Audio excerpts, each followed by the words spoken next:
Hello, one and all. Good evening to everyone. Once again, welcome back to my channel. And today we are going to understand the basics of computer. तो आज के lecture में हम लोग ये सीखेंगे कि कंप्यूटर होता क्या है। जो लोग बिल्कुल नए लोग हैं, जिन लोगों को ये पता नहीं है कि कंप्यूटर किसे बोलते हैं और ये कैसे वर्क करता है, तो उसी के बारे में आज हम लोगों को जानना है। और यह तो हम ये बोल सकते हैं कि बेसिक्स ऑफ कंप्यूटर या बेसिक्स ऑफ कंप्यूटर नॉलेज। ठीक है, तो आज का हमारा जो टॉपिक है ये है, तो आइए शुरू करते हैं विदाउट एनी डिलेइंग। ठीक है, और चलते हैं नेक्स्ट स्लाइड की ओर। तो सबसे पहले हमने यहाँ पे क्या किया ना कि हमने ये क्या है कि सबसे पहला मेरा क्वेश्चन है व्हाट इज़ कंप्यूटर। तो पहले हम इसके बारे में डिस्कशन करेंगे, फिर हमने इसको अलग अलग मॉड्यूल्स में डिवाइड कर दिया है। ठीक है, पहला मॉड्यूल होगा इंट्रोडक्शन का, दूसरा डेफिनेशन का, तीसरा फिर हिस्ट्री का, फिर चौथा जनरेशन के बारे में बात करेंगे, कितने जनरेशन्स होते हैं। ऐसे 5 जनरेशन होते हैं टोटल। ठीक है, और जो है उसके बाद करेक्टरिस्टिक्स की बात करेंगे। करेक्टरिस्टिक्स में ही हम लोग साथ में लिमिटेशन पे भी बात कर लेंगे। ठीक है, और उसके बाद फिर हम लोग बात करेंगे टाइप्स की, फिर हार्डवेयर, फिर सॉफ्टवेयर, फिर इनपुट डिवाइसेस, फिर आउटपुट डिवाइसेस, फिर सीपीयू, और फिर आखिरी में मेमोरी। इतनी चीज़ें हम लोग डिस्कस कर लेंगे, तो एक तरह से हमें मोटा मोटी कंप्यूटर के बारे में पता चल जाएगा कि कंप्यूटर होता क्या और ये कैसे वर्क करता है। ओके, तो चलिए शुरू करते हैं। सबसे पहला क्वेश्चन जो हमारा है, व्हाट इज़ कंप्यूटर। तो हम लोग ऐसे बोल सकते हैं ना कि सबसे पहले हम ये समझें कि कंप्यूटर की हमें नीड क्यों पड़ी। तो होता क्या है ना, क्या हमें जब कोई बड़ी डिजिट मिल जाती है तो उसका हमें कैलकुलेशन करना होता है। तो कैलकुलेशन करने में क्या होता है ना, हमें डिफ़िकल्टी जाती है, तो इसलिए हमने बनाया कंप्यूटर। तो कंप्यूटर की हमें नीड क्यों आई, क्योंकि हमें क्या करना था, कैलकुलेट। ठीक है, कैलकुलेट किस चीज़ की करनी थी, तो नंबर्स की, जो कि काफ़ी बड़े बड़े होते हैं कई बार।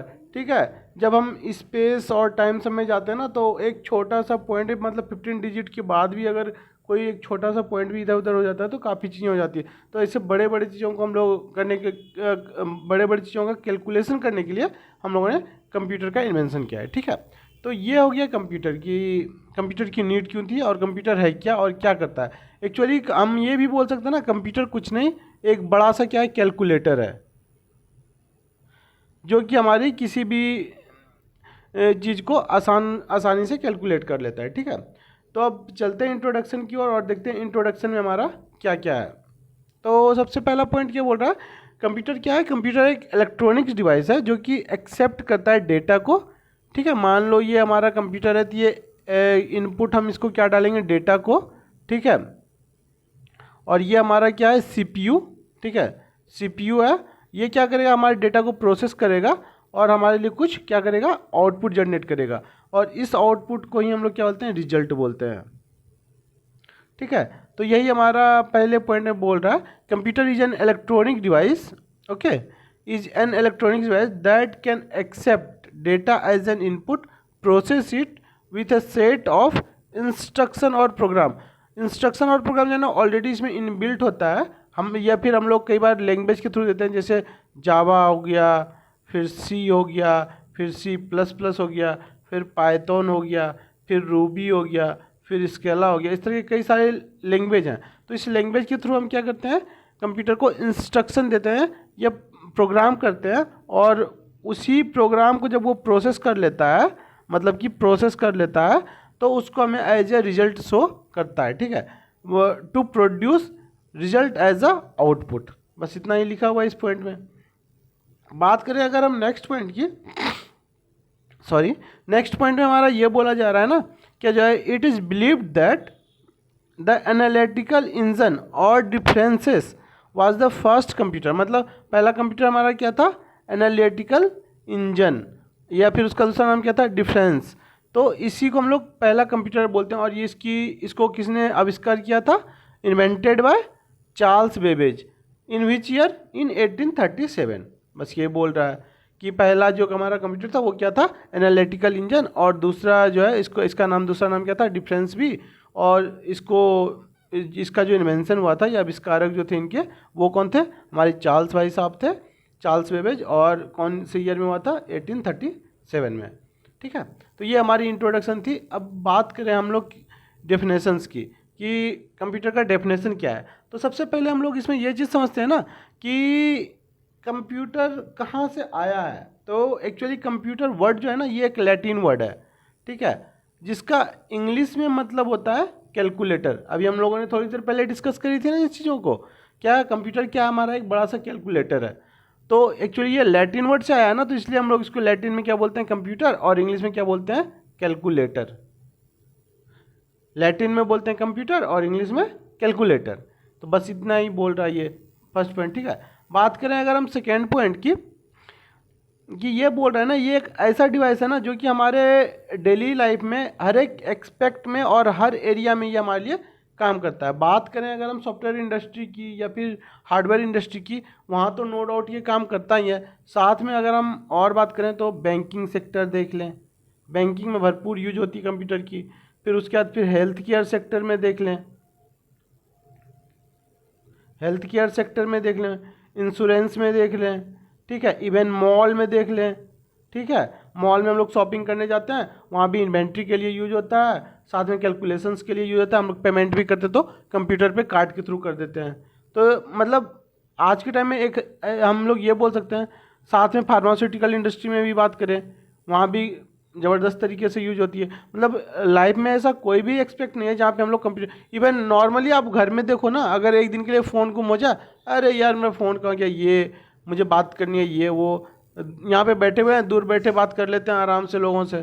तो इस तरह से ये हमारे हर एक एक्सपेक्ट में, मतलब ऐसा आज के टाइम में एक भी ऐसा बंदा नहीं है जो कंप्यूटर से अछूता हो, चाहे वो किसी मॉडर्न शहर में रह रहा हो या फिर कोई दूर दराज रिमोट एरिया विलेज में रह रहा हो, ठीक है। तो ये सेकेंड पॉइंट हमारा ये बोल रहा है। बात करें अगर हम थर्ड पॉइंट की, तो थर्ड पॉइंट में ये बोला जा रहा है, in order to perform task we require two things. Two things में कौन कौन सा, एक हार्डवेयर है और एक सॉफ्टवेयर है। अभी हम हार्डवेयर और सॉफ्टवेयर के बारे में आगे इसमें डिटेल्स डिस्कशन करेंगे, हार्डवेयर क्या होता है और सॉफ्टवेयर क्या होता है।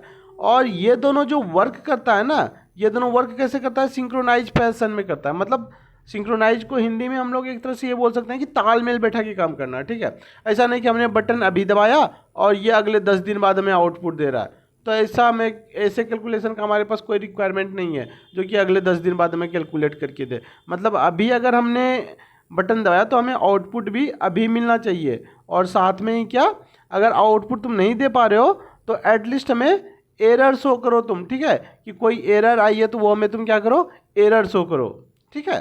तो यही बोल रहा है हमारा सेकेंड पॉइंट में, कि ये हार्डवेयर और सॉफ्टवेयर कैसे मतलब सिंक्रोनाइज होकर काम करेगा और हमें इंस्टेंट आउटपुट चाहिए, ठीक है, तभी ये सही से काम कर पाएगा। तीसरा बात क्या बोल रहा है, उसके अगर अगले पॉइंट की बात अगर हम लोग करें तो अगले पॉइंट में ये बोला जा रहा है कि इसमें कुछ नहीं, बस कंप्यूटर का ना फुल फॉर्म लिखा गया है। देखिएगा, मैं अंडरलाइन कर रहा हूँ वर्ड्स को,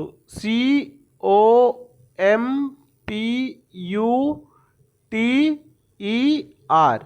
अगर हम अब इसको फुल फॉर्म के तौर पे लिखें तो क्या लिखा हुआ है, common operating machine purposely used for technological and educational research. यही है, इतना बड़ा सा नाम है कंप्यूटर का। अगर हम एब्रीविएशन के तौर पे देखें या फुल फॉर्म देखें तो हमारा इतना बड़ा सा नाम है कंप्यूटर का, ठीक है। उसके बाद अगर हम बात करें कंप्यूटर लैंग्वेजेस की, तो एक्चुअली होता तीन तरह का है, लेकिन हमने यहाँ पे दो ही टाइप का मेंशन किया हुआ है। एक जो होता है हाई लेवल लैंग्वेज, जो मैंने यहाँ पे मेंशन नहीं किया है, ठीक है। अगर हम बात करें हाई लेवल की, तो हाई लेवल लैंग्वेज में हमारी प्रोग्रामिंग लैंग्वेज आ जाते हैं, जैसे सी हो गया, C++ हो गया, जावा हो गया, पाइथन हो गया, ठीक है, रूबी हो गया, स्केला हो गया। इस तरह की जो लैंग्वेजेज होते हैं उसको हम लोग बोलते हैं, उसको हम लोग क्या बोल देते हैं, हाई लेवल लैंग्वेजेज। वो सारे हाई लेवल लैंग्वेज होते हैं, ठीक है। तो यही है। और असेंबली लैंग्वेज में क्या होता है, जो हम जैसे 1 2 3 नंबर्स जो भी हैं जिसको हम लोग समझ सकते हैं, वो असेंबली लैंग्वेज हो गया। और बाइनरी लैंग्वेज हम उसको बोलते हैं 0 और 1 को, और यही सबसे मुख्य है जो कि हमारा कंप्यूटर समझता है। आपने कई बार कई लोगों के, कई टीचर्स के मुंह से या फिर कई स्टूडेंट लोग भी बोले होंगे, या आपके फ्रेंड लोग भी आपस में डिस्कस करते होंगे तो बोलते होंगे कंप्यूटर सिर्फ 0 1 समझता है। तो आपको डाउट नहीं होता कि भाई हम लोग तो कोई भी इंग्लिश में लिख के देते हैं और वो तो समझ लेता है, तो फिर वो 0 1 कहाँ से आ गया। बिल्कुल सही है, आपका डाउट अब जाया जाए। अगर आपने पहले डाउट नहीं किया था तो अब करो कि भाई हम तो इंग्लिश में लिख के देते हैं, फिर वो 0 1 में कैसे होता है। तो एक्चुअली जो हम लोग कंप्यूटर को इंस्ट्रक्शन देते हैं ना, कोई भी इंग्लिश में दिए instruction in the form of languages, like Java के थ्रू दिए, या सी के थ्रू दिए, या C++ के थ्रू दिए, या जावा, या फिर पाइथन के थ्रू दिए, किसी भी तरीके से अगर हम इंस्ट्रक्शन देते हैं तो वो होता क्या है, उसमें कंपाइलर और इंटरप्रेटर होता है, जो कि उस इंस्ट्रक्शन को क्या किस में कन्वर्ट करता है, 0-1 में। कंपाइलर या फिर इंटरप्रेटर ये होता है जो कि रिस्पॉन्सिबल होता है कि हमारे इंस्ट्रक्शन को किस में कन्वर्ट करो भाई, 0-1 के फॉर्म में। और फिर ये चीज़ें हमारी जाती है प्रोसेसर के पास, ये प्रोसेस करता है, आउटपुट जनरेट करता है और हमें एज ए रिजल्ट शो करता है। तो यही इसकी कहानी है पूरी, ठीक है। ये इंटरनल ऐसे वर्क करता है, ठीक है। तो यही हमारी बाइनरी लैंग्वेज है। हाई लेवल लैंग्वेज आपको बता ही दिया और असेंबली लैंग्वेज भी आपको बता ही दिया। अब चलते हैं हम लोग नेक्स्ट स्लाइड की ओर और देखते हैं हम लोग जो है इसका हिस्ट्री क्या है। तो हिस्ट्री की बात करें तो सबसे पहले हम फिर से मैं वहीं पे आऊँगा कि कंप्यूटर की ज़रूरत क्यों पड़ी। ऑब्वियसली कैलकुलेशन के लिए।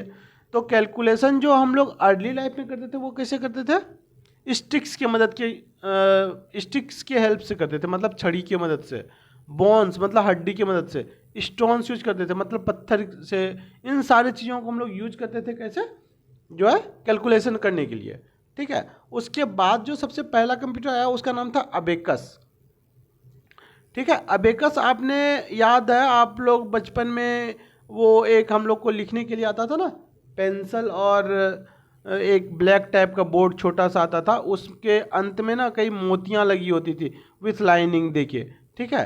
तो वो एक तरह का अबेकस कंप्यूटर ही था। अभी हम लोग देखेंगे उसकी इसकी भी फोटो या इमेज देखते हैं अभी अगली साइड पे।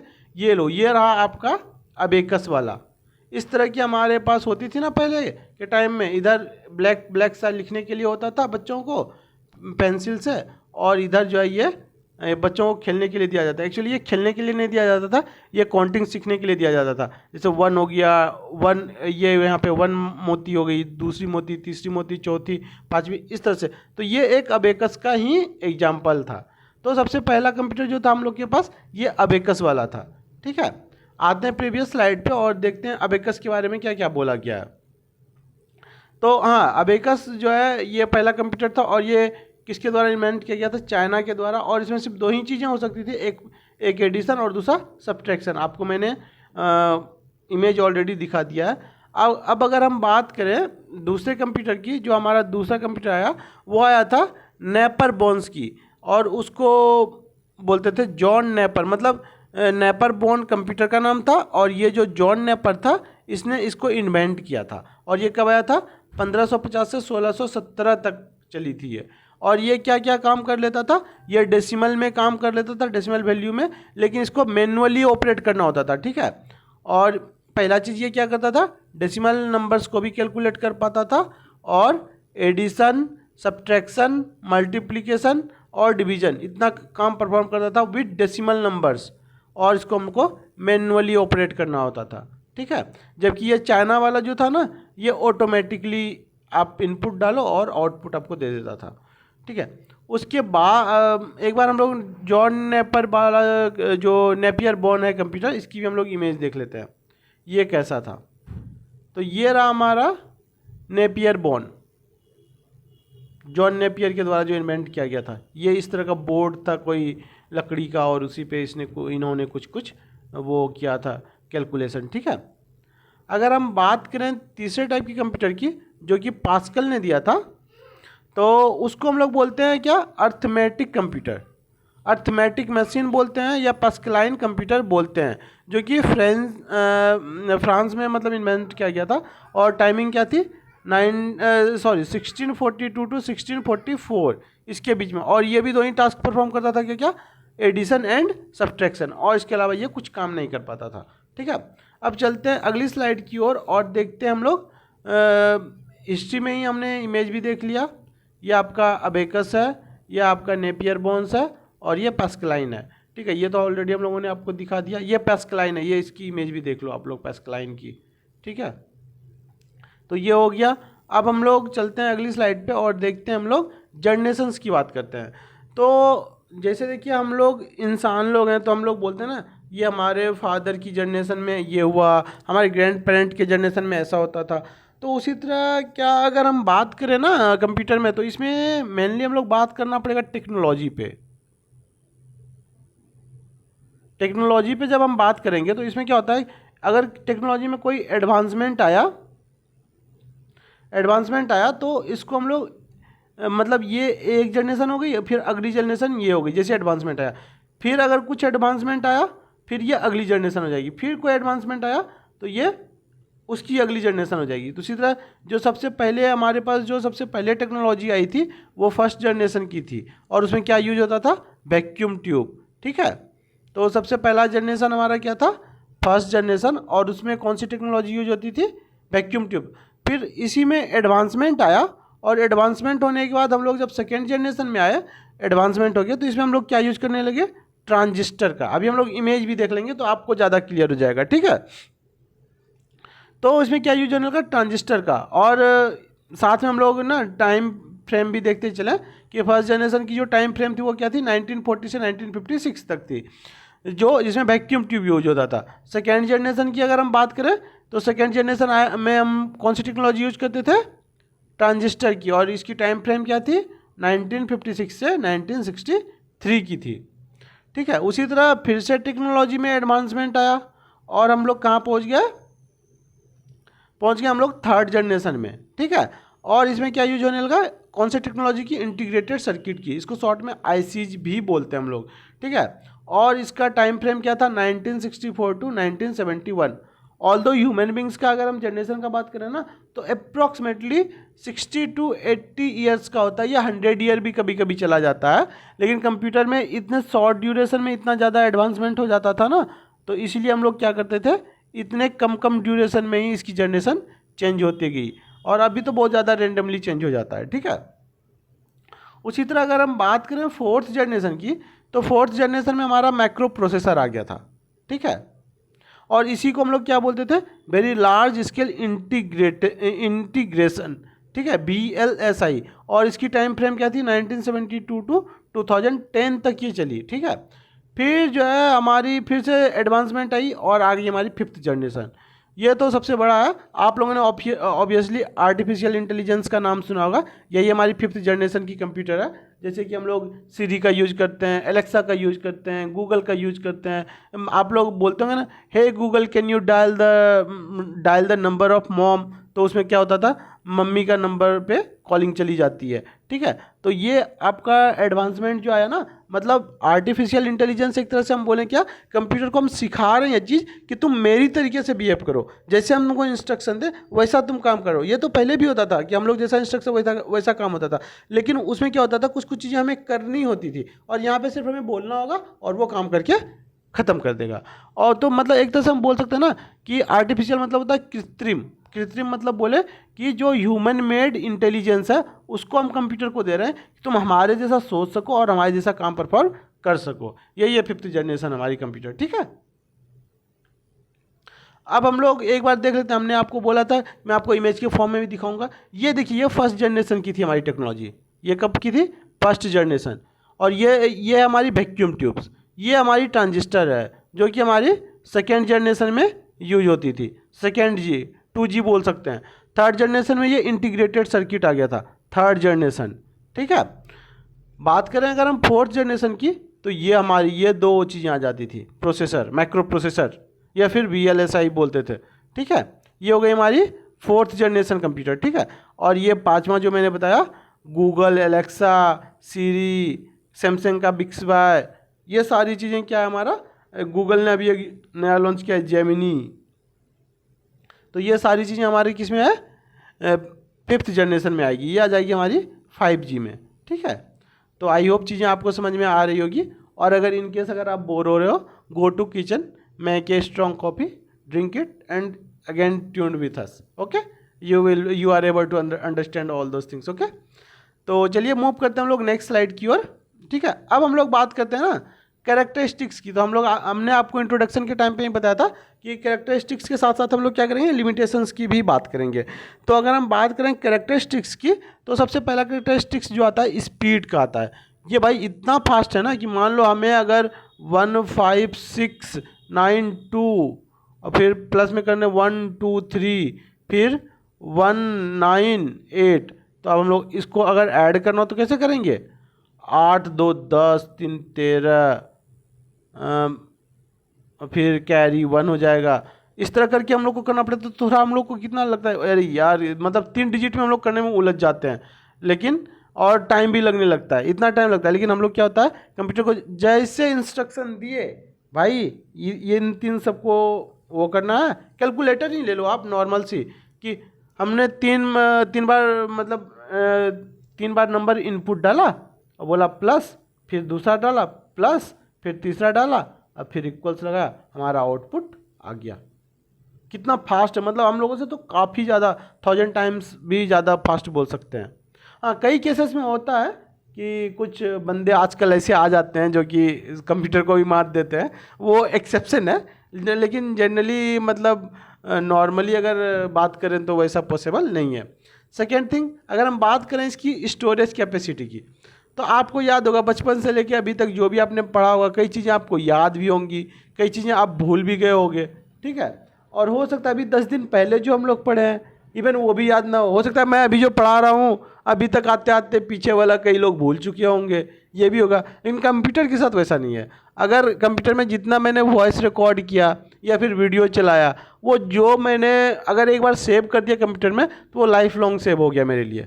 अनटिल एंड अनलेस हम उसको डिलीट करते हैं और परमानेंटली रिसाइकल बिन से भी डिलीट कर देते हैं, till that time it will stay in our computer with us. और हम लोग जब भी उसको एक्सेस करना चाहें तो क्या करें, उस पर जाइए, कुछ नहीं, डबल क्लिक कीजिए and it will work for you. Okay, तो यही है। उसके बाद थर्ड पॉइंट जो हमारा बोल रहा है, सॉरी मैंने चौथा बोल दिया, तो थर्ड पॉइंट ये है कि ये रिलायबल होता है, मतलब ट्रस्टवर्दी। हम मतलब ये गलत आपको रिजल्ट नहीं देगा अनटिल एंड अनलेस आप गलत इनपुट ही दे दो, तब तक ये आपको गलत आउटपुट नहीं देगा। नहीं तो ये हमेशा 101% ये आपको रिजल्ट सही देता है। बात करें फ्लिक्सेबल की, तो ये काफ़ी फ्लिक्सेबल है। ऐसा नहीं है कि ये मतलब कि हर चीज़ में ये फ्लिक्सेबल है, एक तरह से बोल सकते हैं। और ये मतलब ऐसा नहीं कि गलत आंसर दे देगा, ये इस तरह का और कुछ। उसके बाद बात करें हम एक्यूरेसी की, तो एक्यूरेसी में हमारा क्या आ जाता है ना कि ये 101% एक्यूरेट होता है। अभी बताया ना कि आंसर जो हम लोग निकालते हैं तो वो हमारा काफ़ी मतलब वो सटीक आंसर निकलता है। मतलब ऐसा नहीं कि आगे पीछे हो जाता है, वैसा नहीं। जो हमने अगर इनपुट अगर हमने सही दिया है तो नो डाउट हमारा आउटपुट 101% वो सही आएगा, ठीक है। अब हम बात करें अब हम लिमिटेशंस पे चलते हैं, ठीक है। ओ सॉरी, एक बार मैं फिर से आपको फ्लेक्सिबिलिटी बता देता हूँ। एक्चुअली मैं फ्लेक्सिबिलिटी अच्छे से नहीं बता पाया। तो फ्लेक्सिबल का मतलब होता है एक साथ हम लोग कितना सारा काम कर सकते हैं। जैसे मान लो आप कि एक ही टाइम पे क्या होता है, सॉन्ग भी सुन सकते हो, ठीक है। इधर एक्सेल में हम लोग डेटा एंट्री भी कर रहे हैं, साथ में हम लोग कोई और बंदा है वो वीडियो गेम भी खेल रहा है। मतलब एक साथ हम कई चीज़ें काम कर सकते हैं, तो इसलिए इसको क्या बोला जाता है, फ्लेक्सिबल है। एक्यूरेसी आपको समझ में आ गई कि ये एक्यूरेट होता है, इसका आउटपुट गलत नहीं होता है, ठीक है। अब हम लोग आते हैं लिमिटेशंस पे। तो लिमिटेशंस में क्या है ना, सबसे पहला लिमिटेशन जो है इसका नो आईक्यू और क्या बोल रहा है, नो आईक्यू और नो सेंस। मतलब ये अपना कोई सेंस नहीं लगाता है, ठीक है। ये डम्ब होता है भाई, कि तुम जितना बोलोगे उतना कर देंगे, उससे ज़्यादा हम कुछ नहीं करेंगे। सपोज मान लो इसको मैंने भेजा कि भाई जा तुम दूध लेके किसी रोबोट को या किसी कंप्यूटर को मैंने मार्केट भेजा, जा तू सुपर मार्केट से 1 लीटर दूध लेके आ। मान लो वहाँ दूध नहीं है या ½ लीटर वाले की, तो ये नहीं करेगा कि ½ लीटर वाला ले लेगा, ये 1 लीटर वाला नहीं हो तो लाएगा ही नहीं है, वापस आ जाएगा, ठीक है।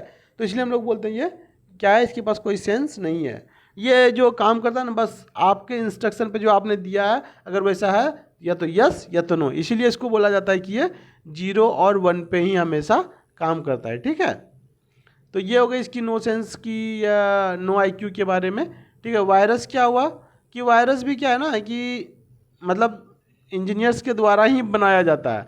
और ये क्या होता है कि जो कई बार कंप्यूटर में अगर आ गया और अगर वायरस तगड़ा है तो आपके सारे मेमोरी को करप्ट कर जाएगा, या फिर CPU हैंग करने लगेगा, आपका कंप्यूटर अच्छे से परफॉर्म नहीं कर पाएगा।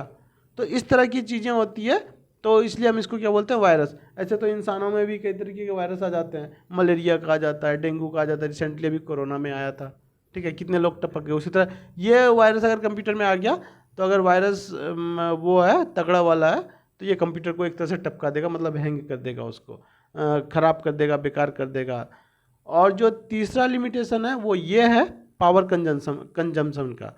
तो बिना पावर के ये तो चलेगा नहीं। इंसान तो एक बार भूखे रह के भी बोलता है चलो भाई थोड़ा बहुत काम है तो कर लेते हैं, फिर बाद में खाना खा लेंगे। लेकिन इसके साथ वो नहीं है भाई, इसको हमेशा 24 आवर्स करंट चाहिए होता है तभी ये काम करेगा। करंट बोल लो या लाइट बोल लो या इलेक्ट्रिसिटी बोल लो, हमेशा इसको सप्लाई चाहिए होता है तभी ये काम कर पाएगा, नहीं तो नहीं करेगा। तो ये 3 इसके मुख्य जो है मतलब ये बोल सकते हैं लिमिटेशंस था। और साथ में जो है एक और बोल सकते हैं कि मान लो जहाँ पे आज तक 10 आदमी काम कर रहे थे अब कंप्यूटर वहाँ अकेले काम कर दे रहा है। अभी तो आर्टिफिशियल इंटेलिजेंस आया है, वो तो और मतलब क्या क्या ही कर दे रहा है। मतलब आप मतलब कोई भी सबसे जो ज़्यादा पॉपुलर है वो चैट जीपीटी है, उससे आप कुछ भी पूछो वो आपको आंसर करेगा। इवन गूगल से ज़्यादा परफेक्ट आंसर करता है वो आजकल तो। ठीक है, चलिए बात करते हैं हम लोग अगली स्लाइड पे चल के टाइप्स ऑफ कंप्यूटर्स की। ठीक है, तो टाइप्स में जनरली टाइप्स को हमने 2 कैटेगरी में डिवाइड किया है जो अगले स्लाइड में हम लोग देखेंगे। ये एक मोटा मोटी ये टाइप्स किसके बेसिस पे है, ये है हमारा साइज़ के बेसिस पे है। ठीक है, तो माइक्रो कंप्यूटर है, मिनी कंप्यूटर है, पर्सनल कंप्यूटर है, फिर सुपर कंप्यूटर है, फिर लैपटॉप है, फिर टैबलेट है। देखिए पर्सनल कंप्यूटर तो जो हम लोग जो घर में डेस्कटॉप यूज करते हैं वही है personal computer, personal PC. Super computer की बात करें तो ये साइंटिस्ट लोग यूज करते हैं रिसर्च पर्पस के लिए, तो इसलिए हम लोग इसको सुपर कंप्यूटर बोल देते हैं। लैपटॉप हर किसी के घर में होगा, मोटा मोटी टैबलेट मोबाइल का ही एक बड़ा सा फॉर्म है। ठीक है, उसी को बोल सकते हैं। और एक माइक्रो कंप्यूटर और एक मिनी कंप्यूटर है। इतना चीज़ें समझ में आ गया होगा। अब हम लोग चलते हैं नेक्स्ट स्लाइड पे। तो इसमें अगर हम बात करें, हमने बताया था कि जो पिछली स्लाइड में बताया वो किसके बिहाफ पे है, वो साइज़ के बिहाफ पे है। तो इसीलिए देख लीजिए यहाँ पे वही सारे नाम लिखे हैं, मैक्रो, मिनी, फिर मेन फ्रेम और फिर सुपर। सुपर कंप्यूटर तो एक रूम के इतने बड़े साइज का होता है। और इंडिया का सबसे पहला सुपर कंप्यूटर कौन सा था, परम। ठीक है, इस चीज़ को याद रखिएगा या नोट डाउन कर लीजिएगा कि इंडिया का जो सबसे पहला सुपर कंप्यूटर का नाम था उसका नाम क्या था, परम। ठीक है, अब होता क्या है कि हम लोग जो on behalf of on the basis of work पे जो डिवाइड किए हैं उसमें हम लोगों ने 3 तरीके का कंप्यूटर डिवाइड किया है। पहला है एनालॉग। ठीक है, पहला कंप्यूटर कौन सा है, एनालॉग। दूसरा है डिजिटल और तीसरा है हाइब्रिड। अब हम ना एक एक करके हर एक कंप्यूटर को समझते हैं। तो एनालॉग कंप्यूटर को हम लोग सबसे पहले समझते हैं, इस वाले को। तो एनालॉग कोई की अगर हम बात करें तो सबसे पहले अगर हम, आपको याद होगा जो लोग 10th या 12th में होंगे ना उनको याद होगा कि साइन का जो ग्राफ होता है ना वो कुछ ऐसा होता है। ठीक है, ये हो गया 0, ये हो गया +1 और ये हो गया -1, फिर ये +1, फिर यहाँ पे 0, यहाँ पे 0, यहाँ पे -1, फिर ये +1। इस तरह का चलता है साइन का ग्राफ। ठीक है, तो जो ऐसे सिग्नल को एक्सेप्ट करता है उसी को हम लोग क्या बोलते हैं, एनालॉग कंप्यूटर बोलते हैं। मतलब एक तरह से हम ये बोल सकते हैं जो कि किसी भी फिजिकल क्वांटिटी को एक्सेप्ट करता है उसी को हम लोग क्या बोलते हैं, एनालॉग कंप्यूटर। जैसे स्पीडोमीटर, गाड़ी में देखा होगा आपने स्पीडोमीटर को। ठीक है, वो क्या करता है, फिजिकल क्वांटिटी को मेजर कर रहा है, मतलब स्पीड को मेजर कर रहा है। टेम्परेचर, हमारी बॉडी की टेम्परेचर जो थर्मामीटर काम करता है वो क्या करता है, हमारी फिजिकल क्वांटिटी को मेजर कर रहा है। और प्रेशर जो हमारा मतलब ब्लड प्रेशर बोल दे। ठीक है, तो हमारे ब्लड प्रेशर को, और ये सारी क्वांटिटी ऐसी है ना जो हर टाइम पे बदलता है। मतलब थोड़ी देर पहले आप बीपी नापेंगे तो शायद पॉइंट का फ्लक्चुएशन आए, लेकिन फ्लक्चुएशन आ जाती है। और उसी तरह स्पीड भी हमारी बार बार चेंज होती है, कभी ब्रेक लगाया फिर कभी एक्सेलरेट किया तो स्पीड बढ़ती करती है। उसी तरह बॉडी टेम्परेचर, आधे घंटे पहले फीवर नापो तो शायद 101 फीवर था और अभी नापो तो शायद 91 पे आ गया, 98 पे आ गया है। मतलब जब हमने मेडिसिन ली तो घट गया। तो इस तरह के जो जितने फिजिकल क्वांटिटी हैं जो कि कंटिन्यूस चेंज होते हैं, ऐसे चीज़ों को मेजर करने के लिए हम लोग किसका यूज़ करते हैं, एनालॉग कंप्यूटर का यूज़ करते हैं। ठीक है, अब आते हैं दूसरे नंबर पे जो है हमारा, दूसरे नंबर पे हमारा डिजिटल कंप्यूटर। तो पहले हम लोग इसमें भी डिजिटल में भी ना एक बार वो देख लेते हैं इसकी ग्राफ कैसी होती है। तो इसका ग्राफ जो होता है ना कुछ ऐसा होता है, यहाँ पे ये 0 हो गया और यहाँ पे 1 हो गया। तो इसका ग्राफ कैसे चलता है, पहले 0 पे चला, फिर 1 पे गया, फिर ऐसे आया, फिर ऐसे आया। इस तरह का आप लोग कहीं डिजाइन देखे हो? अगर इस तरह का सिग्नल कोई सिस्टम या कोई डिवाइस एक्सेप्ट करता है उसको क्या बोलेंगे हम लोग? Digital computer. इसका मतलब ही हो गया या तो वो 0 एक्सेप्ट करेगा या तो 1 एक्सेप्ट करेगा, ये बीच वाला वो एक्सेप्ट 0.5 एक्सेप्ट नहीं करेगा। अगर 0.5 भी उसको एक्सेप्ट करवाना होगा तो उसका भी कोई अलग, मतलब उसको भी पहले 0-1 के फॉर्म में वो कन्वर्ट करेगा, फिर वो कन्वर्ट करेगा। तो आई होप इसका आपको समझ में आया होगा। और ये डेली लाइफ में कैसे काम करता है, तो जैसे कि हमारा सिस्टम हो गया, कंप्यूटर हो गया, या पीसी हो गया, या मोबाइल हो गया, या आपका क्या बोलते हैं स्मार्ट वॉच हो गया, ये सारी चीज़ें किसकी एग्जांपल है? डिजिटल के हैं। और इसी डिजिटल को फिर हमने कैटेगराइज किया 4 पार्ट में। ये चीज़ मैंने पहले इसलिए नहीं बताया क्योंकि आप लोग कंफ्यूज कर जाएं। इसी डिजिटल को हमने क्या किया, साइज के बेसिस पे डिवाइड किया और ये 4 तरह का हमारा बना। एक मैक्रो बन गया, एक मिनी बन गया, एक मेनफ्रेम बन गया, एक सुपर कंप्यूटर बन गया। ठीक है, इसी डिजिटल को हमने साइज के बिहाफ पे डिवाइड कर दिया। ठीक है, तो ये हमारा डिजिटल कंप्यूटर था। अब बात करें हम तीसरे कंप्यूटर की, जो हमारा हाइब्रिड कंप्यूटर। तो हाइब्रिड कुछ नहीं है, analogue plus digital equal to hybrid. यही है हमारा थर्ड कंप्यूटर। मतलब ऐसा कंप्यूटर जो एनालॉग सिग्नल भी एक्सेप्ट करे और डिजिटल सिग्नल भी एक्सेप्ट करे। जैसे कि हमारा मोबाइल फ़ोन सबसे अच्छा एग्जांपल, वो हम फिंगरप्रिंट देते हैं वो भी लेता है। कई बार हमारा स्मार्ट वॉच दूसरा एग्जांपल, स्मार्ट वॉच में क्या करता है, वो हार्ट बीट भी बताता है, आपका पल्स भी बताता है, बीपी भी बताता है, सब कुछ बताता है वो। ठीक है, तो और साथ में वो क्या करता है, हम लोग को इंस्ट्रक्शन देते हैं मोबाइल को तो उसको भी एग्जीक्यूट करता है वो। मतलब वो डिजिटल को भी एक्सेप्ट कर रहा है और एनालॉग को भी एक्सेप्ट कर रहा है, और वो किस तरह का डिवाइस बन जाता है, हमारा हाइब्रिड। सबसे बेस्ट एग्जांपल है इसका मोबाइल फ़ोन और दूसरा आपका स्मार्ट वॉच। ये 2 एग्जांपल ऐसा है जो है हमारा किसका एग्जांपल, हमारा इसका है हाइब्रिड कंप्यूटर का है। ठीक है, तो ये हमारा हाइब्रिड और डिजिटल हो गया और साथ में एनालॉग भी हमने देख लिया। अब हम लोग नेक्स्ट स्लाइड की ओर चलते हैं और बात, हाँ इसी में अब आप देख सकते हैं, देखिए यहाँ पे ये आपका एनालॉग है, ये आपका डिजिटल है और ये तीसरा आपका हाइब्रिड है।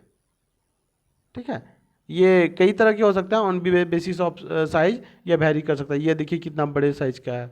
ठीक है, तो एक बार मैंने सोचा पिक्चर डाल के दिखा दूं तो ज़्यादा क्लियर हो जाएगा। अब हम लोग आगे बढ़ते हैं और बात करते हैं हार्डवेयर की।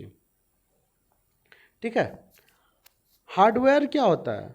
हार्डवेयर कोई भी ऐसा फिजिकल चीज़ जिसको हम लोग टच कर सकते हैं, छू सकते हैं, उसे हम टच करके उसकी सॉफ्टनेस या हार्डनेस को डिफाइन कर सकते हैं, वैसे चीज़ को हम लोग हार्डवेयर बोलते हैं। जैसे कि हम बात करें, आपका क्या हो गया, कीबोर्ड हो गया, स्कैनर हो गया, लाइट पेन हो गया, माउस हो गया, जॉयस्टिक हो गया, माइक्रोफोन हो गया, वेबकैम हो गया, मॉनिटर हो गया, प्रिंटर हो गया, स्पीकर हो गया, प्रोजेक्टर हो गया, हेडफोन हो गया। ये सारे एग्जांपल किसके हैं? हार्डवेयर के। ठीक है, अब इसमें हम थोड़े से पॉइंट्स भी देख लेते हैं। फिजिकल कंपोनेंट मतलब अगर कंप्यूटर में हमने ऑपरेटिंग सिस्टम नहीं डाली है ना, तो वो एक तरह का डब्बा है और वो बस कुछ नहीं, एक हार्डवेयर पड़ा हुआ है कैबिनेट के साथ। उसमें रैम रोम होंगे और जो है मेमोरी यूनिट होगी और जो है मदरबोर्ड होगा, और ये सारी चीज़ें कॉम्बिनेशन करके सीपीयू जो हमारी बनती है वो कुछ नहीं, एक डब्बा है। उसके पास अभी कोई ब्रांड नहीं है अनटिल एंड अनलेस हम उसमें ऑपरेटिंग सिस्टम इंस्टॉल करते हैं। ठीक है, जब एक बार हम लोग ओएस इंस्टॉल कर देते हैं तब वो फंक्शन करना शुरू करता है। अनटिल एंड अनलेस हम उसमें ओएस इंस्टॉल नहीं करेंगे, वो बस एक डब्बा है और कुछ नहीं है। ठीक है, तो और वो डब्बे को ही हम लोग क्या बोलते हैं? हार्डवेयर बोलते हैं। मतलब कीबोर्ड को, माउस, ये सारी चीज़ें होंगी उसमें, प्रिंटर, मॉनिटर, इन सारी चीज़ों को हम लोग क्या बोलते हैं? ये एग्जांपल्स हैं किसके? हार्डवेयर के। तो वही लिखा हुआ है एनी फिजिकल कंपोनेंट। दूसरा पॉइंट क्या बोल रहा है? इट कैन टच फिजिकली, हम लोग उसको क्या कर सकते हैं? फिजिकली छू सकते हैं। लाइट पेन है, उसको छू सकते हैं। कैमरा को छू के देख सकते हैं। माइक्रोफोन में बोल सकते हैं, उसको छू भी सकते हैं। ठीक है, उसी तरह आईसी जो कंप्यूटर के अंदर लगा होता है, मतलब सीपीयू के अंदर होता है, सीपीयू के अंदर जो आईसी है उसको हम लोग देख सकते हैं, छू सकते हैं, टच भी कर सकते हैं। उसी तरह इनपुट आउटपुट डिवाइसेस। ठीक है, जितने भी इनपुट, मतलब एक तरह से ये सारे इनपुट डिवाइसेस हैं आपके और ये सारे हमारे आउटपुट डिवाइसेस हैं। तो इन सबको हम लोग देख भी सकते हैं, छू भी सकते हैं, इसलिए इसको क्या बोला जाता है? हार्डवेयर बोला जाता है। एक्चुअली काम सारा हार्डवेयर ही करता है, लेकिन अनटिल एंड अनलेस एक बार हम उसमें प्रोग्राम इंस्टॉल करते हैं तो प्रोग्राम क्या है? हमारा ऑपरेटिंग सिस्टम है। ऑपरेटिंग सिस्टम एक क्या है, सॉफ्टवेयर है, और सॉफ्टवेयर क्या होता है, प्रोग्राम होता है। प्रोग्राम क्या होता है, स्टेप बाय स्टेप प्रोसीजर और फंक्शन, यही होता है ना, ठीक है। तो ये हार्डवेयर हमने पहले भी बताया था, हार्डवेयर और सॉफ्टवेयर हम लोग डिटेल में डिस्कशन करेंगे, और वो दोनों काम जो करता है दोनों का कॉम्बिनेशन होगा तभी काम करेगा। हार्डवेयर प्लस ऑफ सॉफ्टवेयर दोनों मिलेगा और दोनों काम कैसे करेगा, सिंक्रोनाइज वे में काम करेगा, तभी दोनों अच्छे से मतलब कंबाइन होके हमारा आउटपुट जनरेट कर पाएगा। अनटिल अनलेस हार्डवेयर सॉफ्टवेयर दोनों मिलके काम करेगा, टिल दैट टाइम हम लोग का कोई काम नहीं होना है। अब हम लोग चलते हैं नेक्स्ट स्लाइड पे और देखते हैं सॉफ्टवेयर किसको बोलते हैं। देखिए पहले हम लोग ना इसका हर एक पॉइंट देख लेते हैं। सॉफ्टवेयर को हम लोग क्या बोल सकते हैं, इंस्ट्रक्शन बोल सकते हैं, ठीक है, प्रोसीजर्स बोल सकते हैं, एल्गोरिथम बोल सकते हैं, स्टेप बाय स्टेप प्रोसेस और प्रोसीजर और फंक्शन, तीनों चीज़ें बोल सकते हैं, ठीक है। उसके बाद हम लोग इसको फिजिकली टच नहीं कर सकते, जैसे हम लोग माउस को, कीबोर्ड को, मॉनिटर को, प्रिंटर को, प्लॉटर को, स्पीकर को, हेडफोन को, माइक्रोफोन को टच कर सकते थे, इसमें हम लोग इसको टच नहीं कर सकते। अब आप लोग कुछ लोग मॉनिटर को छू के बोलोगे सर मैंने तो टच कर लिया, तो मैं भी बोल दूंगा आपको कि आपने तो मॉनिटर टच किया है, आपने सॉफ्टवेयर थोड़ा टच किया है। वो तो आप माउस का कर्सर जब ले जाते हो एंड और उसके बाद आप उस पर क्लिक करते हो, तब आप उसको मतलब वो कर रहे हो, तब आप उसको एग्जीक्यूट कर पा रहे हो, टच भी तब भी नहीं टच कर पा रहे हो, ठीक है। हमारी बात को आप लोग समझ रहे होगे, ठीक है। तो अगर वो तो इसको हम लोग क्या बोलते हैं कि फिजिकली हम इसको टच नहीं कर सकते हैं। दूसरा इंटरेक्ट विथ कंप्यूटर, तो इसके साथ जब भी हम इंटरेक्ट करें तो कैसे करेंगे, यूजर करेगा। इंटरेक्ट कैसे करेगा, यूजर, और किसकी हेल्प से करेगा, तो हार्डवेयर की हेल्प से। वो यूजर क्या करेगा, हार्डवेयर में कोई बटन प्रेस करेगा और वो बटन क्या करेगा, प्रोसेस इन सबको एक एक करके एग्जीक्यूट करना शुरू करेगा, हमारे इंस्ट्रक्शन को एग्जीक्यूट करना शुरू करेगा। अब हम लोग बात कर लें अगर थोड़ी सी सॉफ्टवेयर के बारे में, तो इसके मुख्यतः दो टाइप होते हैं, एक एप्लीकेशन सॉफ्टवेयर, एक सिस्टम सॉफ्टवेयर। तो अब सिस्टम सॉफ्टवेयर क्या होता है, हमारा जैसे विंडो हो गया, लाइनेक्स हो गया, मैक ओएस हो गया, उसके बाद फिर आपका और क्या बताऊं, रेड हैट हो गई, उबुंटू, ये सारे क्या हैं, सिस्टम सॉफ्टवेयर। मतलब पहले जब हमारे पास कंप्यूटर हम लोग परचेज करते हैं तो उसमें सबसे पहले सॉफ्टवेयर डालते हैं, मतलब कौन सी, ऑपरेटिंग सिस्टम। ये सारा क्या है, ऑपरेटिंग सिस्टम है, और इसी को हम लोग ऑपरेटिंग सिस्टम जो है, एक एग्जांपल किसका है, सिस्टम सॉफ्टवेयर का, ठीक है। और बात करें हम एप्लीकेशन सॉफ्टवेयर की, तो जैसे हमारा गूगल क्रोम हो गया, मेल हो गया, या फिर वर्ड हो गया, एक्सेल हो गया, ये सारा क्या हमारा एप्लीकेशन सॉफ्टवेयर जिस पे हम लोग कुछ काम करते हैं। लेकिन एक चीज़ इसमें आप समझिएगा, थोड़ा सा माइट भी कन्फ्यूजन हो रहेगी। पहले हमारा, हम जब भी सिस्टम खरीदेंगे या न्यू परचेज आएगा, सबसे पहले हम उसमें ऑपरेटिंग सिस्टम डालेंगे। और ऑपरेटिंग सिस्टम हमारा कौन कौन सा है, एक ये है, एक हमारा लाइनेक्स है, मैक ओएस है। यहाँ पे तीन ही एग्जांपल ऑपरेटिंग सिस्टम के दिया हुआ है, ठीक है, ये तीन हो गया, ठीक है। उसके बाद अगर हम मोबाइल में बात करें तो मोबाइल में हमारा एंड्रॉयड जो आप बोलते हो ना, एंड्रॉयड भी एक ऑपरेटिंग सिस्टम है। एंड्रॉयड के पहले हमारा क्या चलता था, नोकिया के मोबाइल में सेम्बियन ऑपरेटिंग सिस्टम चलता था, ठीक है। तो ये सारे ऑपरेटिंग सिस्टम है। जब हम लोग एक बार ऑपरेटिंग सिस्टम इंस्टॉल कर देते हैं, उसके टॉप पे हम लोग किसको इंस्टॉल करते हैं, उसके टॉप पे इंस्टॉल करते हैं एप्लीकेशन सॉफ्टवेयर को। मतलब सिस्टम सॉफ्टवेयर के टॉप पे हम लोग एप्लीकेशन सॉफ्टवेयर को इंस्टॉल करते हैं, और तब जाके हमारा कंप्यूटर क्या करता है, किसी प्रोग्राम को एग्जीक्यूट कर पाता है। ये जो इतनी मैंने राम कहानी बताई, ये सारा हमारा क्या है, सॉफ्टवेयर का है, जिसको हम ना तो फिजिकली टच कर सकते हैं, बस हम ये क्या बोल सकते हैं, ये एक इंस्ट्रक्शन है, प्रोसीजर्स है, एल्गोरिथम है, स्टेप बाय स्टेप प्रोसेस है, can't touch physically, interact with computer with the help of hardware by user, ठीक है। उसके बाद एग्जांपल ऑफ सॉफ्टवेयर में देख लिया, एप्लीकेशन और सिस्टम, बस इतना ही था, ठीक है। आप चाहो तो इन सब चीज़ों को नोट डाउन कर सकते हो वीडियो को पॉज करके, ठीक है। अब हम लोग आगे बढ़ते हैं और आगे देखते हैं हम लोग क्या है अब। तो अब आगे जो है हम लोग आते हैं डिवाइसेस पे। तो डिवाइसेस एक्चुअली दो तरह के होते हैं, एक होता है इनपुट डिवाइसेस और एक होता है आउटपुट डिवाइसेस। इनपुट डिवाइसेस हम उसको बोलते हैं जिसके थ्रू हम कोई इनपुट या इंस्ट्रक्शन दे सकते हैं, मतलब उसकी हेल्प से दे सकते हैं। कंप्यूटर में ऑलरेडी इंस्ट्रक्शन दिया हुआ है, लेकिन हम इन सारे हार्डवेयर का हेल्प लेंगे तभी वो इंस्ट्रक्शन हम ऑपरेटिंग सिस्टम को दे पाएंगे, और फिर ऑपरेटिंग सिस्टम एप्लीकेशन सॉफ्टवेयर को इंस्ट्रक्शन देगा और हमारा रिजल्ट मतलब प्रोसेस होगा। सॉरी नहीं, पहले हम क्या करेंगे, इंस्ट्रक्शन देंगे, फिर वो प्रोसेस होगा और फिर हमारा रिजल्ट जनरेट होगा एज अ आउटपुट। ठीक है, तो यहाँ पे हम लोग समझ रहे थे क्या, इनपुट डिवाइसेस। तो जैसे हम कीबोर्ड से इंस्ट्रक्शन दे सकते हैं कुछ टाइप करके, स्कैनर से कुछ किसी चीज़ को स्कैन कर सकते हैं, जॉयस्टिक से लेफ्ट राइट फ्रंट बैक या किसी भी डायरेक्शन में हम मूव कर सकते हैं, उसको जॉयस्टिक बोलते हैं। स्पेशली ये कहाँ यूज होता है, आपका हेलीकॉप्टर में यूज होता है, उसमें जॉयस्टिक पकड़ के पायलट इधर उधर करता है ना, उसी को जॉयस्टिक बोलते हैं। गेमिंग के पॉइंट से, गेमिंग का जो रिमोट होता है, वो जो जिसको डबल हैंड में हम लोग पकड़ के खेलते हैं, उसको भी हम लोग जॉयस्टिक ही बोलते हैं। माउस हो गया, क्लिक करके हम लोग इंस्ट्रक्शन दे सकते हैं। ठीक है, लाइट पेन हो गया, हम लोग लिख सकते हैं, जैसे मैं अभी यहाँ पे लिख रहा हूँ कुछ, तो ये चीज़ें हो गई, ये मैं लाइट पेन का ही यूज कर रहा हूँ। वेबकैम, जो कि हम लगा के किसी से वीडियो कॉल करना होता है तो वेबकैम लगा के तब हम बात करते हैं। माइक्रोफोन, जिसके थ्रू हम आवाज़ बोल के सामने वाले को कुछ बता सकते हैं। ठीक है, यह सामने वाला आप जो सुन रहे हो, मैं भी माइक्रोफोन यूज कर रहा हूँ, तभी आप तक वो आवाज़ें पहुँच रही है। ठीक है, तो ये सारे हो गए इनपुट डिवाइसेस। अब अगर हम बात करें आउटपुट डिवाइसेस की, तो आउटपुट डिवाइसेस वो होता है जहाँ पे हमारा रिजल्ट दिखता है। ठीक है, अब कैसे आप बोलोगे सर वो कैसे होता है, वो भी मैं आपको बताता हूँ अभी। देखिए, रिजल्ट कहाँ दिखेगा, हमारा मॉनिटर पे दिखेगा, इसलिए इसको आउटपुट डिवाइसेस बोलते हैं। प्रिंटर, हमने कोई चीज़ प्रिंट करने के लिए दिया, कंट्रोल CTRL+P किया, ये क्या करेगा, प्रिंटर के पास जाएगा और ये आपकी चीज़ों को प्रिंट आउट करके निकाल देगा, आउटपुट डिवाइस हुआ। स्पीकर, मान लो हमने कोई सॉन्ग प्ले किया है, हमने क्या किया, सॉन्ग को प्ले किया, और वो कहाँ पे आवाज़ में सुनाई देगा, स्पीकर के थ्रू या फिर हेडफोन के थ्रू। सॉन्ग कहाँ पे सुनाई देगा, हमें हेडफोन के थ्रू भी सुनाई देगा। ठीक है, उसी तरह प्रोजेक्टर, मान लो मैं आपको पढ़ा रहा हूँ, ठीक है, और फिर उसमें हम प्रोजेक्टर का भी यूज कर सकते हैं पढ़ाने के लिए। स्पेशली कई इंस्टीट्यूट यूज करते हैं आज के टाइम में। आजकल तो डिजिटल बोर्ड भी आ गया है, ऑल्दो हम लोग जो कई बार मूवी देखने के लिए भी हम लोग किसका यूज़ करते हैं, प्रोजेक्टर का। घर में प्रोजेक्टर लगा दिए दीवार पे, आराम से प्रोजेक्टर चल रहा है, तो वो एक तरह से हमें क्या दे रहा है, आउटपुट दे रहा है, रिजल्ट दे रहा है, एज ए पिक्चर या एज ए वीडियो या कुछ भी हम जो रन करें उस पर वो, तो इसलिए हम लोग इसको क्या बोलते हैं, आउटपुट डिवाइसेस।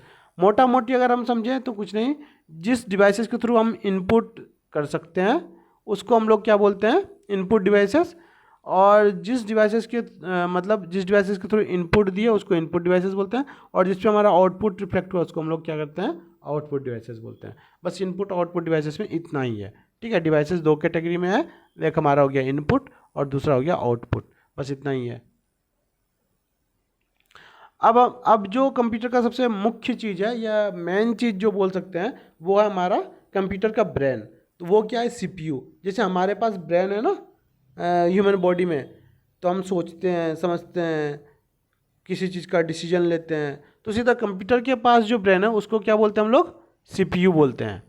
ठीक है, वो क्या करता है, प्रोग्राम को एग्जीक्यूट करता है। जो हम लोग ने प्रोग्राम एज ए सॉफ्टवेयर दिया हुआ है, इंस्ट्रक्शन सॉफ्टवेयर के थ्रू इंस्ट्रक्शन दिया है, वो उसको क्या करता है, डिकोड करता है, 0-1 के फॉर्म में कन्वर्ट किया, फिर प्रोसेस किया और फिर रिजल्ट एग्जीक्यूट किया।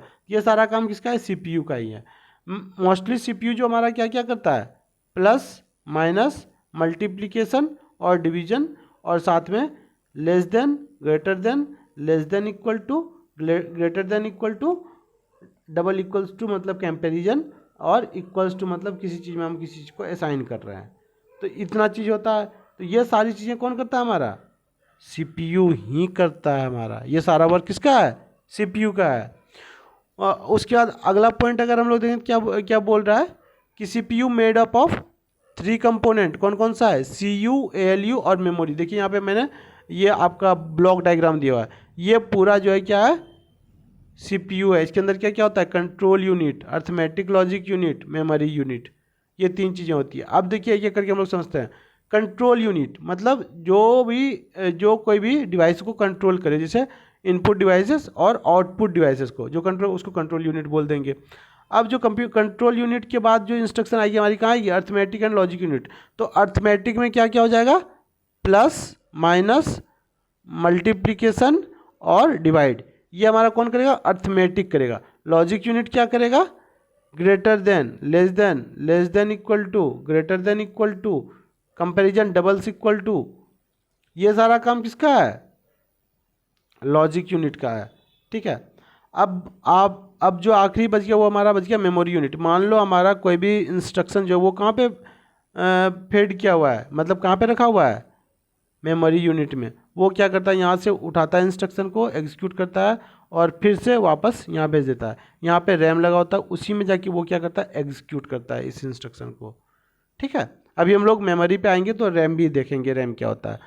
उसी तरह अगर हम बात करें तो ये हो गई ब्लॉक डायग्राम की बात। तो ये 3 चीज़ों से बनाता है, सीयू बता दिया, कंट्रोल यूनिट, एलयू बता दिया, मल्टीप्लिकेशन, डिवीजन, सब्ट्रैक्शन और डिवाइड, ये 4 होते हैं। और साथ में लॉजिकल यूनिट बता दिया, greater than equal to, less than equal to, greater than, less than, equals to और डबल इक्वल्स टू कंपैरिजन के लिए। ठीक है, तो ये, और साथ में मेमोरी यूनिट भी मैंने आपको बता दी क्या होती है, कि जहाँ पे हम लोग प्रोग्राम को रखते हैं और जहाँ पे इंस्ट्रक्शन स्टोर करते हैं या अपना वीडियो ऑडियो किसी भी चीज़ को स्टोर करते हैं, उसको क्या बोलते हैं, मेमोरी हो जाती है। जब हम लोग उसको एग्जीक्यूट करते हैं तो वो कहाँ जाता है, सीपीयू में जाता है। सीपीयू में क्या होता है, रैम होता है और वहीं पे वो क्या करता है, एग्जीक्यूट करता है उन चीज़ों को। तो ये हो गई। और फिर जब काम हो जाता है तो रैम से हटा के वापस उसको मतलब सेकेंडरी मेमोरी में दे दी जाती है। तो ये हमारा किसका काम है, मेमोरी यूनिट का। अब अगर हम बात करें सेंट्रल प्रोसेसिंग यूनिट को ही हम लोग क्या बोल देते हैं, माइक्रो प्रोसेसर भी बोल देते हैं या सेंट्रल प्रोसेसर भी बोल देते हैं।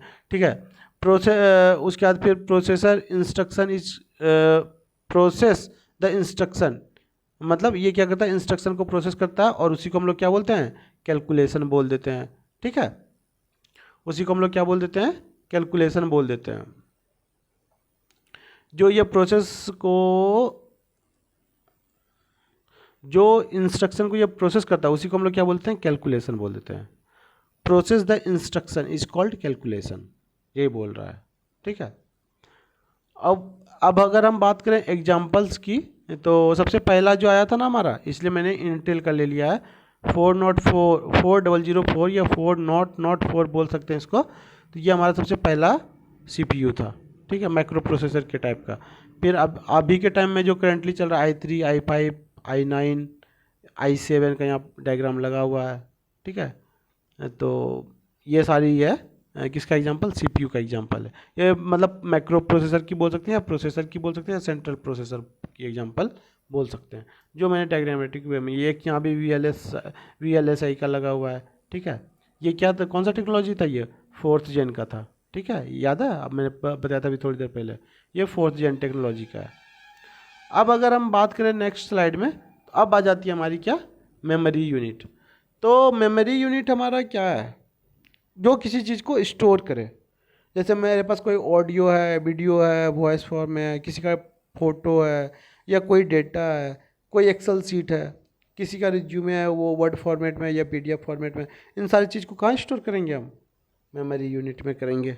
ठीक है, इसीलिए इसको क्या बोलते हैं, मेमोरी यूनिट बोल देते हैं या फिर स्टोरेज ऑफ द डेटा बोल सकते हैं, जहाँ पे हम डेटा को सेव कर सकते हैं, उसी को हम लोग क्या बोलते हैं, स्टोरेज डिवाइसेस बोल देते हैं। अब ये जो डिवाइडेड है ना मेमोरी, ये 2 तरीके में डिवाइड है, प्राइमरी और सेकेंडरी। अब प्राइमरी किसको बोलेंगे और सेकेंडरी किसको बोलेंगे, तो कुछ नहीं, प्राइमरी हम लोग रैम को बोल देते हैं और सेकेंडरी हम लोग रोम को बोल देते हैं। तो प्राइमरी का मतलब आप ऐसे समझिए, अब रैम को हम लोग को समझना है। ठीक है, तो कोई भी प्रोग्राम जो हमारे पास सेकेंडरी मतलब सेकेंडरी क्या बोलते हैं, सेकेंडरी स्टोरेज में स्टोर होती है, उसको हम लोग पहले रैम में लाते हैं, फिर उसको हम लोग एग्जीक्यूट करते हैं। जब एग्जीक्यूशन ख़त्म हो जाती है, जब हमें आउटपुट मिल जाता है, फिर वो वापस हम लोग क्या करते हैं, दूसरे प्रोग्राम को एग्जीक्यूट करते हैं। तो मेमोरी जो है रैम के पास है वो लिमिटेड है, तो इसीलिए हम लोग क्या करते हैं, उसमें स्वैपिंग करते हैं और स्वैप आउट भी करते हैं। किस चीज़ का, तो इंस्ट्रक्शन का करते हैं, इंस्ट्रक्शन को स्वैप इन भी करते हैं और स्वैप आउट भी करते हैं। तो हमने क्या किया, इंस्ट्रक्शन को स्वैप इन किया कहाँ से, तो मतलब कि सेकेंडरी से इसमें भेजा, और फिर जब काम हो गया हमारा, एग्जीक्यूशन कंप्लीट हो गया, तो इसको हमने फिर से वापस से इसमें भेज दिया। इसी को swap in swap out of memory बोलते हैं। तो प्राइमरी मेमोरी में हमारी कौन कौन सी आ जाती है, रैम में जहाँ पे कोई भी प्रोग्राम एग्जीक्यूट करे उसको रैम बोलते हैं। वो 2 तरीके का होता है, SRAM, DRAM, स्टैटिक रैम और डायनेमिक रैम। ठीक है, और अगर हम बात करें रोम की, तो रोम जो हमारी जो सेकेंडरी डिवाइस है, जैसे कि हार्ड ड्राइव हो गया, ठीक है। आजकल SSD आने लगा है, ठीक है, सॉलिड स्टेट ड्राइव ऐसा कुछ इसका फुल फॉर्म है, ठीक है। उसके अलावा जो पहले जो हमारे पास था ना, इसमें भी फिर क्या है, टेक्नोलॉजी में एडवांसमेंट है। सबसे पहले हमारे पास प्रोम था, फिर आया ई प्रोम। पहले तो रोम था हमारे पास सिर्फ, ठीक है, रोम के बाद प्रोम आया, फिर ई प्रोम आया, फिर आया डबल ई प्रोम आया, और डबल ई प्रोम को ही एक्सटेंड करके हम लोगों ने क्या निकाल लिया, SSD बना दिया। SSD हो गया, पेन ड्राइव हो गया, इस तरह के जितने भी डिवाइसेस हैं ये सारे क्या हो जाते हैं हमारे डबल ई प्रोम के मतलब इसी का एडवांस फॉर्म क्या है, ये सारा चीज़ है जो मैंने अभी आपको बताया। हार्ड ड्राइव हो गया, सॉलिड स्टेट ड्राइव हो गया, SSD या फिर पेन ड्राइव हो गया, ठीक है। तो ये हमारी मेमोरी के बारे में थी। ऑल्दो मेमोरी के बारे में हम लोग तब डिस्कस करेंगे जब हम लोग CO पढ़ेंगे, कंप्यूटर ऑर्गेनाइजेशन एंड आर्किटेक्चर। तो वहाँ पे इसके बारे में कंप्लीट डिटेल्स में पढ़ेंगे, ठीक है, कि प्रोम क्या होता है, programmable read only memory, E PROM electrically programmable read only memory, double E PROM क्या होता है, erasable electrically programmable read only memory, ठीक है। और इसी का एडवांस वर्जन आ जाता है हमारे पास SSD। तो प्रोम में क्या होता था कि हम लोग पहले प्रोग्राम को लिख सकते थे लेकिन उसको इरेज नहीं कर सकते थे। फिर क्या हुआ, इलेक्ट्रिकली हम लोग लिख सकते थे, इलेक्ट्रिकली प्रोग्रामेबल। और उसके बाद क्या किया, जब इलेक्ट्रिकली लिखने लग गया तो हम लोग फिर क्या किया, इरेज भी करने लगे उसको। फिर इरेज किए, फिर मतलब कुछ डिलीट कर दिए, फिर उसमें नया स्टोर कर दिया, फिर डिलीट किया, फिर स्टोर किया। तो इसी को बोलते हैं, इसी प्रोसेस को क्या बोलते हैं, electrically erasable programmable read only memory. तो ये हमारी मतलब मेमोरी स्टोरेज के बारे में थी। और इसी के साथ हम लोग का ये सेशन अब द एंड हो चुका है। तो वंस अगेन मैं सबको बोलूँगा, thanks for watching my video, and if you really learn something from my video and understood something from my video, then kindly do like, share and subscribe my channel, and kindly check out my channel, and you can check out the other playlist also, like number system, logic gate and many more. Okay, that's all for today. Thank you, bye bye and take care.